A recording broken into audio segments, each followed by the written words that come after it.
हाँ भाई बीड़ू क्या देख रही है। So what's up guys, this is Ajay. So guys, आज का जो मेरा टॉपिक रहने वाला है वो रहेगा आपका फंडामेंटल राइट्स के लिए, यानी कि जो हमारे मौलिक अधिकार है। तो गाइस, जैसे कि आपको पता है, ये मैं लॉकडाउन सीरीज चला रहा हूँ, ऑनलाइन क्लासेस चला रहा हूँ बच्चों को, कि जो एग्जामिनेशन के पॉइंट ऑफ व्यू से बहुत ही ज़्यादा इंपॉर्टेंट होते हैं। तो गाइस, थोड़ा सा मैं यहाँ पे आ जाता हूँ ताकि आपको पता लग जाए कि मैंने आज क्या क्या लिख रखा है व्हाइट बोर्ड के ऊपर, मैं आपको क्या समझाने जा रहा हूँ। तो गाइस, आपको पता है हमारे कुल 6 मौलिक अधिकार हैं, हमारे 6 फंडामेंटल राइट्स हैं। ठीक है। जिसमें से आपका नंबर 1 आता है राइट टू इक्वालिटी, जो कि आर्टिकल 14 और 18 के बीच में आता है। नंबर 2 आता है राइट टू फ्रीडम। ठीक है, राइट टू फ्रीडम, आजादी, freedom. Number 2, right against exploration. Number 3, और चौथा है right to freedom of religion. ठीक है। पांचवा है cultural and educational rights. And छठवा है राइट टू कॉन्स्टिट्यूशनल रेमेडीज। अब गाइस, मैं आपको बताऊंगा जो 6 जो हमारे फंडामेंटल राइट्स हैं, इनका मतलब क्या क्या होता है, 1 से लेकर 6 तक। और आर्टिकल वाइज मैं आपको पूरा का पूरा बताऊंगा कि इसका मतलब होता क्या है। तो गाइस, सबसे पहले राइट टू इक्वालिटी की मैं बात करूं, राइट टू इक्वालिटी की बात करूंगा इसमें। तो दोस्तों, इसमें बोला गया हुआ है कि हमें समाज में रहने का अधिकार है। हमें किसी भी कास्ट, जाति, सेक्स, लिंग, हमारा हमारी कास्ट क्या, हम कहाँ पे पैदा हुए, उसके ऊपर हमें भेदभाव नहीं किया जाएगा। हम अपने किसी को भी क्रिटिसाइज नहीं करेंगे उसकी कास्ट के ऊपर, उसके सेक्स के ऊपर और उसके प्लेस ऑफ बर्थ के ऊपर। ठीक है। और हम दोस्तों, हमें अपॉर्चुनिटी मिलेगी सरकारी नौकरी की और साथ साथ प्राइवेट नौकरी की। ठीक है। हमें अपॉर्चुनिटी मिलेगी, छुआछूत से हम आजाद होंगे, अनटचेबिलिटी से हम दूर होंगे, प्रोविशन मिलेगा दोस्तों। और हमें अबोलिशन ऑफ टाइटल्स मिलेगा, यानी कि टाइटल, कुछ भी टाइटल लगा सकते हैं। ठीक है, कुछ भी टाइटल हम लगा सकते हैं। ओके। डिपेंड अपॉन हमारे प्रोफेशन के ऊपर। तो ये फंडामेंटल राइट का पॉइंट नंबर 1 है, राइट टू इक्वालिटी मीन्स, जो कि आर्टिकल 14 से 18 के बीच में आता है। आर्टिकल 14 में लिख रखा है equality before law and equal protection of laws. ठीक है। नंबर 15 में लिख रखा है कि हमें कोई भी भेदभाव नहीं करेगा हमारे हमारे कास्ट पे, हमारे रिलीजन पे, हमारे सेक्स पे, हम क्या हैं, हमारी कास्ट क्या है, हमारा रिलीजन क्या है, उसको कोई भी भेदभाव नहीं करेगा, हम कहाँ पैदा हुए हैं। ठीक है। और आर्टिकल 16 दोस्तों आपका बोलता है इक्वल अपॉर्चुनिटी मिलेगी हमें पब्लिक मैटर्स में, जैसे कि नौकरी, सरकारी नौकरी, प्राइवेट नौकरी हो गया। ठीक है। तो इसमें हमें अपॉर्चुनिटी मिलेगी, इक्वल अपॉर्चुनिटी मिलेगी। और 17 आर्टिकल में लिख रखा है अनटचेबिलिटी से छुआ-छूत से हमें आजादी मिलेगी। ठीक है दोस्तों। और 18वें आर्टिकल, आपका आर्टिकल दोस्तों 18 में लिख रखा है कि हमें अबोल्यूशन ऑफ टाइटल्स मिलेगा, यानी हम कोई भी टाइटल वगैरह हम लगा सकते हैं अपने नाम के पीछे, डिपेंड अपॉन प्रोफेशन, जैसे मैंने आपको बताया। तो आपका ये नंबर 1 तो क्लियर यहीं पे हो गया कि राइट टू इक्वालिटी में मतलब क्या होता है, 14 से लेके 18 आर्टिकल के बीच में क्या क्या लिखा गया है। ठीक है। अब सेकंड आता है राइट टू फ्रीडम, आर्टिकल 19 से 22। ठीक है। तो राइट टू फ्रीडम में क्या है दोस्तों, राइट टू फ्रीडम में क्या है। ठीक है। इसमें आता है हमारा freedom of speech and expression, हमें बोलने की आज़ादी है। स्वतंत्रता के जब जब कॉन्स्टिट्यूशन लिखा जा रहा था, जब भीमराव अंबेडकर जी जो कॉन्स्टिट्यूशन लिख रहे थे, और भी साथ में काफी अन्य उनके उनके साथ थे। ठीक है। तो जब लिख रहे थे तो उन्होंने लिख रखा था हमें हमें फ्रीडम ऑफ स्पीच मिलेगी, हमें बोलने की आज़ादी है दोस्तों। ठीक है। हमें बोलने की पूरी आज़ादी है, लेकिन उससे किसी के ऊपर हम क्रिटिसाइज ना करें। ठीक है। हमें क्रिटिसाइज नहीं करना है दोस्तों, किसी को गलत नहीं बोलना, आज़ादी सभी को है, लेकिन हमें क्रिटिसाइज नहीं करना है किसी को भी। ठीक है। ओके। अब आर्टिकल 21 में दोस्तों लिख रखा है, ये जो 21 है इसके बीच में आता है, इसमें लिख रखा है कि स्टेट्स, जितनी भी स्टेट्स हैं, उनको कंपलसरी एजुकेशन देनी है बच्चों को, 6 से 14 साल के बच्चों को एजुकेशन देना कंपलसरी रहेगा, फ्री रहेगी एजुकेशन। जो आपको पता है आंगनवाड़ी वगैरह या जो भी कुछ सरकारी स्कूल्स होते हैं, ठीक है, जहाँ पे मिड डे मील्स की स्कीम्स होती है, वहाँ पे जो मिलती है। ठीक है। और गाइस दोस्तों, protection against arrest and detention in certain cases, article 22 में लिख रखा है दोस्तों, हमें कुछ केसेस से प्रोटेक्शन मिलेगी। वो डिपेंड करता है कि आपका कितना किस तरह का मुद्दा है, उसके ऊपर हमें केसेस से प्रोटेक्शन मिलेगी दोस्तों। ठीक है। Right again exploration, number 3। Exploration में दोस्तों लिखा गया है कि हमें ह्यूमन ट्रैफिकिंग से और फोर्स लेबर से हमें आज़ादी मिलेगी। दोस्तों आपको पता है कि 18 साल से पहले जो भी बच्चा काम करता है, वो दोस्तों वो लेबर में नहीं आता दोस्तों। ह्यूमन ट्रैफिकिंग एंड लेबर, जो लेबर लॉ बन रखा है, उसमें 18 साल से कम अगर बच्चा करता है तो वो दंडनीय अपराध है। जो काम करवा रहा है उसको सजा भी हो सकती है, उसको जेल भी हो सकती है, उसको पैसे देना भी पड़ सकते हैं, उसे भुगतना भी पड़ सकता है। ठीक है। Right to freedom of religion, right to freedom of religion number 4 point है, right to freedom of religion. इसमें लिखा रखा है दोस्तों, हम किसी भी प्रकार का धर्म को मान सकते हैं, चाहे हिंदू, मुस्लिम, सिख, ईसाई, बौद्ध, क्रिश्चियन, जितने भी टाइप के धर्म है उन्हें हम अपने मर्जी से मान सकते हैं। किसी को भी फोर्स नहीं किया जाएगा, वो अपनी मर्जी से कोई भी धर्म को अपना सकता है, क्योंकि देश सिर्फ हिंदुओं से नहीं बनता, देश हर एक रिलीजन से मिलकर बनता है। ठीक है। ओके। उसके बाद दोस्तों आपका आता है कल्चरल एंड एजुकेशनल राइट्स। 5वां पॉइंट आता है आपका cultural and educational rights. Okay, तो दोस्तों इसमें लिख रखा है कि हमको protection of language, script and culture of minorities, ठीक है, and right of minorities to establish and administrate education institute, यानी कि दोस्तों हर एक बच्चे को एजुकेशन मिलेगी। हमें इंस्टीट्यूशन वगैरह जो होते हैं जहाँ पे बच्चे इन्फॉर्मेशन लेते हैं, पढ़ते हैं, ठीक है, उनका दोस्तों डेवलपमेंट होगी, हर एक जगह पे डेवलपमेंट होगी, हमें मौका मिलेगा पढ़ने के लिए।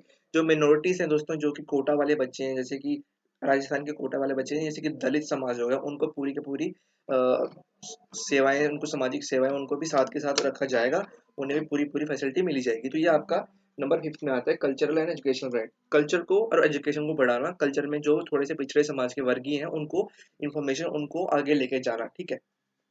और लास्ट आता है आपका right to constitutional remedies. Constitutional remedy दोस्तों बहुत ही इंपॉर्टेंट आपका ये आपका लॉ है दोस्तों, ठीक है। इसमें लिख रखा है दोस्तों, आपको मैं बता देता हूँ कि right to move the Supreme Court and the High Court in case of violation of fundamental English terms, ठीक है। बाबा साहब अम्बेडकर जी ने कहा था कि the heart and soul of the constitution, Baba Saheb ji ने कहा था ये जो लॉ है, ये हार्ट और सोल है कॉन्स्टिट्यूशन का, यानी कि दिल और जान, दिल और आपकी सोल जो होती है, आपकी आत्मा, ये है छठवां, इसको बोलते हैं दिल एंड आपकी सोल, आत्मा, इस लॉ को राइट टू कॉन्स्टिट्यूशन रेमेडीज बाबा साहब भीमराव अम्बेडकर जी ने इसको बोला था दोस्तों, ठीक है। सुप्रीम कोर्ट, ठीक है, और आपका सुप्रीम कोर्ट हो गया, एंड आपका हाई कोर्ट के पास पावर होती है किसी भी बड़े से बड़े अपराधी को दंडनीय करना, चाहे उस अपराधी सरकारी भी क्यों ना हो, ठीक है, उसको दंड देना दोस्तों, ठीक है, उसको दंड देना होता है। ये फंडामेंटल राइट्स में दोस्तों लिखा गया है। ये जो 6 वाला सबसे मेन टॉपिक दोस्तों, इसको लिख लीजिए, ये है हार्ट, हार्ट एंड सोल। ये हार्ट एंड सोल है दोस्तों, ठीक है, हार्ट एंड सोल है ये नंबर 6 वाला आपका फंडामेंटल राइट। ओके, तो सबसे मेन इंपॉर्टेंट दोस्तों आपका 6 है, और आपका right to equality, right to freedom and right of religion, and ये चार इसमें सबसे इंपॉर्टेंट है, जो कि पूछे जाते हैं। इनमें ये नहीं पूछा जाता कि ये लॉ बोलता क्या है, इनमें ये पूछा जाता है कि किस आर्टिकल के अंडर ये लॉ आता है। जैसे कि राइट टू इक्वलिटी किस आर्टिकल के अंडर आता है, तो दोस्तों ये आता है 14 से 18 के बीच में, ठीक है। 14 से 18 के बीच में अलग अलग पद्धतियां हैं, पद्धतियों में अलग अलग से आर्टिकल बांटे गए हैं, ठीक है। तो राइट टू इक्वालिटी में क्या आता है, कोई भी दोस्तों आपको कोई भी अबॉलिश नहीं करेगा, आपको कोई भी क्रिटिसाइज नहीं करेगा कास्ट बेस के ऊपर, आपको कभी भी अबॉलिश नहीं करेगा, इक्वल अपॉर्चुनिटीज मिलेंगी दोस्तों आपको, ठीक है। छुआछूत से आपको राहत मिलेगी। नंबर 2 में आता है राइट टू फ्रीडम, ठीक है। फ्रीडम में दोस्तों कहीं भी आप जाके कुछ भी काम वगैरह व्यवसाय कर सकते हो, आपको पूरी छूट मिलती है, इंटरस्टेट अपने ही राज्य में, अपने ही टेरिटरी में काम करने की छूट मिलती है दोस्तों। नंबर 3 में राइट अगेंस्ट एक्सप्लोइटेशन। एक्सप्लोइटेशन में दोस्तों ये होता है ह्यूमन ट्रैफिकिंग नहीं होगी, जो बच्चे होते हैं 18 साल से कम बच्चे होते हैं जो चाइल्ड लेबर के अकॉर्डिंग गलत है, तो उसको उनको दंडनीय करना, उनके मालिक को दंडनीय करना जो छोटे बच्चों को काम करवा रहे हैं। नंबर 4 दोस्तों आपका right of freedom of religion. Religion कोई भी बंदा, कोई भी इंसान अपना धर्म चेंज कर सकता है, धर्म बदल सकता है, धर्म अपना सकता है, उसकी अपनी मर्जी रहेगी, कोई उसे फोर्स नहीं करेगा। फिफ्थ आता है कल्चरल एजुकेशन राइट। जो दलित समाज है, पिछड़ा वर्ग है, उनको समाज के साथ अगर लेके जाना है तो उनको भी इस तरह की अपॉर्चुनिटीज देनी पड़ेगी, इसलिए दोस्तों ये फिफ्थ आपका दे रखा है। राइट टू कॉन्स्टिट्यूशनल रेमेडीज दोस्तों, हार्ट एंड सोल, जैसे आपको मैंने बोला हार्ट एंड सोल है ये आपके कॉन्स्टिट्यूशन का। सिक्स ये दोस्तों आपका फंडामेंटल राइट है, जो कि आपका आता है आर्टिकल 32, ठीक है, आर्टिकल 32 में आता है, आर्टिकल 32 आप देख सकते हैं, आर्टिकल 32 में। तो गाइस ये आपके फंडामेंटल राइट्स हैं। अगर आपको समझ आया तो प्लीज़ कमेंट कीजिएगा। अगर आपको इसके अलावा कुछ और इन्फॉर्मेशन लेनी, कोई और आप टॉपिक चाहते हो कि वो कवर कराऊँ, तो आपके लिए कमेंट सेक्शन खुला है, कमेंट कर सकते हैं दोस्तों, ठीक है। तो दोस्तों मेरा कुछ भी है, कुछ भी अगर आपको लगता है कि इसमें कुछ ठीक करने वाला है या कुछ एडअप करने वाला है, अपडेट करने वाला है, तो मुझे लिखिएगा दोस्तों। मैंने आपको शॉर्टकट में समझा दिया है कि आपको छोटा मोटा चीज़ें पता होनी चाहिए कि हमारे जो रोल बने हुए हैं, हमारे को जो मौलिक अधिकार दे रखे हैं, उसको हमने यूज कैसे करना है, उसका मतलब क्या क्या होता है, कौन से आर्टिकल 14 से लेके 32 तक आता है, वो 14 से लेके 32 आर्टिकल तक आते हैं, ठीक है। तो आपके 6 मौलिक अधिकार है, right to equality, right to freedom, right against exploitation, culture education right, right to constitutional remedies, right to freedom of religion, ठीक है।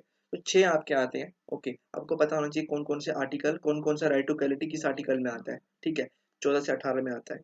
Right to freedom of religion, freedom of freedom इसमें आता है, 19 से 22 में आता है। ओके, तो इस तरह के आपको पता होना चाहिए किस कौन कौन से जो आर्टिकल में आपके ये लॉज आते हैं, ठीक है। इतना ही पूछते, ज्यादा नहीं पूछते। और ये क्वेश्चन दोस्तों हर एग्जाम में आते हैं, चाहे टीबीपी ले लो, चाहे आप एसएसबी ले लो, कोई भी पैरामिलिट्री फोर्स का एग्जाम ले लो, आर्मी का फोर्स का ले लो, एसएससी ले लो, यूपीएससी में तो सबसे ज्यादा इस तरह के क्वेश्चन पूछे जाते हैं दोस्तों, क्योंकि उसमें ऑफिसर लेवल का group group B and group A का एग्जाम होता है, और जो एसएससी होता है उसमें ग्रुप बी का एग्जाम होता है, ग्रुप बी के बाद गस्टेड पोस्ट जाती है, ठीक है। Gazetted means officer.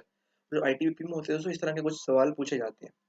तो अच्छा लगा मेरी वीडियो को तो वीडियो को लाइक कर देना यार, और चैनल सब्सक्राइब करने के लिए नहीं बोलूंगा। अगर आपको अच्छी लगी मेरी वीडियो तो चैनल को सब्सक्राइब कीजिएगा और घंटी आइकन को दबा लीजिएगा नोटिफिकेशन लेने के लिए नेक्स्ट वीडियो के लिए। अगर आपको लगता है कि यार मुझे कोई टॉपिक कवर करना है, क्लियर करना है और मैं उसको समझा सकता हूँ, तो कमेंट सेक्शन लिखा है, कमेंट सेक्शन में आपको टॉपिक लिख दीजिएगा, मैं उसके ऊपर वीडियो आपके लिए बना दूंगा अच्छे से, सिंपल से। दोस्तों मैंने आपको ये एक फनी, आपको ये कह सकते हो कि एक दोस्ती के वे में आपको मैंने समझा दिया ताकि आपको समझ आ जाए दोस्तों। अगर मैं ज़्यादा डीप में लेके जाऊंगा आपको समझ नहीं आएगा। सो आपको पता होना चाहिए कि आर्टिकल कौन कौन से आर्टिकल, कौन कौन से लोग किस किस आर्टिकल में पढ़ते हैं। ठीक है, तो ये है दोस्तों मेरा आज का, ये आता है आपका इंडियन पॉलिटी के अंदर। ठीक है, इंडियन पॉलिटी का सब्जेक्ट है ये, फंडामेंटल राइट्स कौन से होते हैं, मौलिक अधिकार क्या होते हैं, हमारा मिशन क्या है, one mission one goal, government job in any cost. एक मिशन है, एक ही हमारा गोल है कि सरकारी नौकरी आपको मिल के रहे। ठीक है, किसी भी कीमत पे सरकारी नौकरी पानी है, और लॉकडाउन का पूरा फायदा ले यार। उल्टा बढ़िया आपके लिए, आईटीबीपी वालों बच्चों के लिए, जितने भी एग्जाम अभी पेंडिंग पड़े हैं उनके लिए, आपके लिए फायदा है यार। तैयारी करो, दबा के तैयारी करो यार। और कुछ डाटा चाहिए मुझसे, कोई इन्फॉर्मेशन चाहिए तो आप मुझसे ले सकते हो। ठीक है, मैं अपना व्हाट्सएप ग्रुप का लिंक भी नीचे डाल दूंगा, आप वहां से जाकर ले सकते हो। ठीक है, पर गाइस आपसे एक इंपॉर्टेंट इन्फॉर्मेशन आपको मैं देना चाहूंगा कि व्हाट्सएप लिंक में डाल दूंगा, लेकिन कॉल मत कीजिएगा, मुझे मैसेज कर दीजिएगा दोस्तों। कॉल के लिए मना नहीं कर रहा, लेकिन मैसेज कर दीजिएगा, कभी कभी मैं बिजी होता हूँ तो अच्छा लगता है नहीं, कोई बाय द वे कोई मेरा, कोई और मेरा घर का बंदा फैमिली उठा ले और आप उनसे बोल दें, उनका पता नहीं मूड मूड मूड की बात होती है, इसलिए आप मुझे मैसेज कर दीजिएगा। ठीक है, और ये जो आपको जो लॉस है आपको समझ आए तो कमेंट सेक्शन में कमेंट कीजिएगा। हमें अच्छा लगा दोस्तों आपको वीडियो बता के, वीडियो समझा के मुझे बहुत अच्छा लगा यार। आपकी हेल्प कर रहा हूँ मैं, आपको आपकी हेल्प हो जाए, आपकी जॉब लग जाए, और क्या चाहिए। मेरी जॉब लगे ना लगे कोई बात नहीं, आपकी जॉब लगनी जरूरी है। ठीक है, तो आपके लिए हाथ जोड़ के विनती है, तो प्लीज़ चैनल को सब्सक्राइब कर देना। और ये जो आपको जो मैंने लॉज बता रखे हैं इनको याद कर लेना, इनके आर्टिकल याद कर लेना, कौन कौन से आर्टिकल किस किस लॉ में आते हैं। ठीक है, तो गाइज, जय हिंद एंड जय भारत।